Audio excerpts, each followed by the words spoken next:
Bien, messieurs les coprésidents, cher Mourad, cher Arad,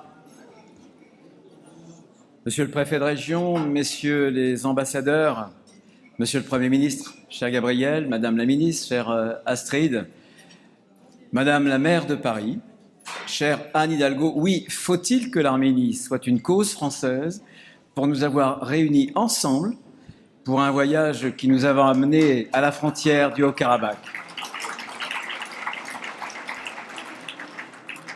Rencontre improbable, n'est-ce pas?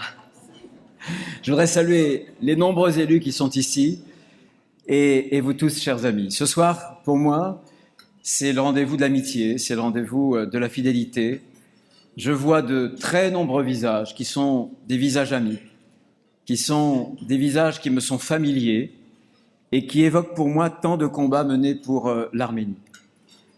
Dans une vie politique, il y a des combats qui ont des résonances, il y a des combats qui restent comme des promesses à tenir et comme des serments à honorer. Il y a quelques années, je m'étais promis cette fidélité à la cause juste de l'Arménie. Cette fidélité, ce n'est pas seulement une fidélité intellectuelle, ce n'est pas seulement une fidélité personnelle, c'est pour moi, avant tout, c'est pour moi d'abord, une fidélité charnelle. Charnelle parce que l'Arménie est notre sœur, comme l'avait dit un jour Anatole France. Il s'exprimait alors, un an tout juste après le début du génocide, c'était à la Sorbonne. Vous vous souvenez ces phrases? L'Arménie qui avait été exterminée parce qu'elle partageait nos sentiments, pour avoir cru ce que nous croyions, pensé ce que nous pensions, aimé ce que nous aimions, tel fut son crime inexprimable. Et c'est Anatole France qui nous disait que oui, l'Arménie est notre sœur. Et je serais tenté, moi, de dire ce soir que l'Arménie est notre grande sœur, parce que c'est une petite nation, petite par le nombre, mais c'est une petite nation qui nous grandit. Le combat pour l'Arménie est un combat qui nous élève à la hauteur d'une cause qui est juste, je le disais, mais aussi de grandes exigences, je le crois, et de grandes espérances. D'abord, ces grandes espérances, ces grandes exigences. Avant tout, l'exigence d'abord de souveraineté. Aujourd'hui, les Européens de l'Ouest, les Européens retrouvent le prix de la souveraineté. À l'heure, bien entendu, où le tragique est de retour, à l'heure où le parapluie américain se referme, à l'heure aussi où de vieux empires se dressent à vide de conquête. Bien sûr, l'Arménie a payé le prix fort, c'est-à-dire le prix du sang tout au long de son histoire, pour sa souveraineté. Elle a dû combattre, elle combat toujours, elle combat encore, jusqu'à cette guerre des 44 jours.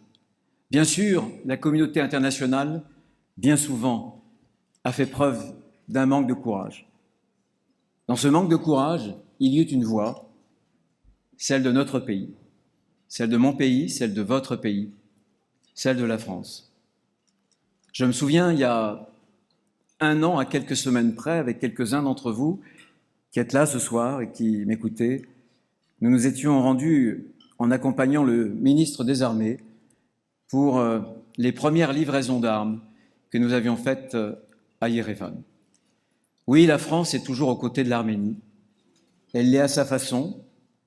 Elle l'est, bien entendu, en approfondissant la coopération militaire, la livraison d'équipements militaires, le conseil militaire, la formation des militaires en Arménie.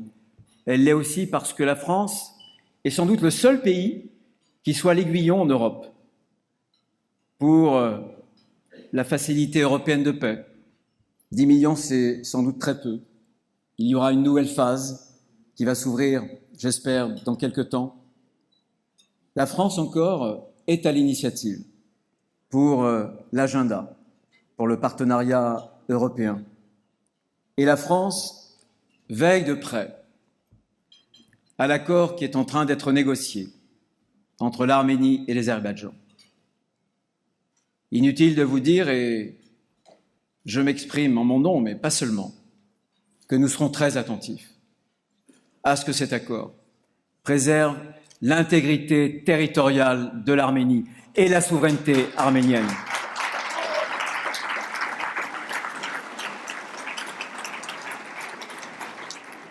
Bien sûr, avec vous, ce soir, je veux avoir un mot, une pensée pour les prisonniers, les 23 prisonniers qui sont retenus dans les geôles de Bakou, et notamment pour Ruben, puisqu'il a commencé une grève de la faim, et aujourd'hui, c'est sa santé, et peut-être sa vie, qu'il met en cause.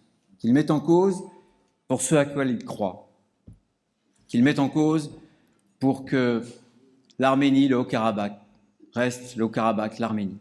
Je voudrais avoir une pensée pour lui, et j'espère que ce que vous avez dit, les mots que je prononce ce soir, iront comme un écho de colline en colline, de frontière en frontière, jusqu'aux oreilles azéries, pour que cette cause humanitaire soit entendue et que ces prisonniers soient relaxés. Chers amis, bien sûr, ces grandes exigences, c'est d'abord pour l'Arménie l'exigence de souveraineté. C'est une autre exigence aussi qui nous tient à cœur et qui explique sans doute une partie de l'histoire arménienne. C'est l'exigence d'identité. Jamais l'Arménie, jamais, n'a renoncé à sa propre identité, à son arménité. Toujours, elle a affronté, toujours, de génération en génération, elle a affronté les tentatives d'épuration ethnique, d'épuration religieuse. Toujours de génération en génération, et jamais elle n'a cédé à cette tentation si occidentale de la désidentification, du relativisme culturel. L'Arménie a toujours tenu. Elle a tenu envers et contre tout. Et de là où elle est, sur les remparts du Caucase, semés par le hasard de l'histoire, entre ces plaques tectoniques qui séparent de vieux empires, l'Arménie veille sur un héritage, sur notre héritage culturel, civilisationnel. Elle veille sur cet héritage qui dessine, pour nous, Français, nos paysages intérieurs. C'est ce qui est important. Un jour, je crois que c'est Sylvain Tesson avait écrit dans une formule ramassée, une très belle formule, que l'Arménie était comme un éclat de nous-mêmes. Bien oui, ce soir je le dis. Ce soir, je l'affirme. L'Arménie est cet éclat de nous-mêmes. Et à ce titre, et en cela, elle nous rappelle ce que nous sommes. Nous qui, trop souvent, avons succombé à la tentation de l'oubli, à la tentation du relativisme et à la tentation du vide. Grandes exigences, grandes espérances aussi. Il y a une formule que j'imagine que Bernanos a écrite spécialement, sans doute pour l'Arménie. Tellement cette formule convient bien à l'Arménie, en parlant de l'espérance. Il avait écrit un jour « La plus haute forme de l'espérance, c'est le désespoir surmonté ». Je pense à Ruben ce soir. Je pense à toute l'histoire de l'Arménie, qui est l'histoire de désespoir successifs, surmontés. Vous en êtes la preuve. L'Arménie qui a connu le pire il y a désormais 110 années, avec le génocide. Le 24 avril prochain, à Yerevan, mais aussi à Paris et ailleurs dans le monde, nous commémorerons cet anniversaire qui, sur la carte métaphysique du monde, reste comme une cicatrice qui n'est toujours pas refermée tant que ce crime ne sera pas reconnu. Bien sûr,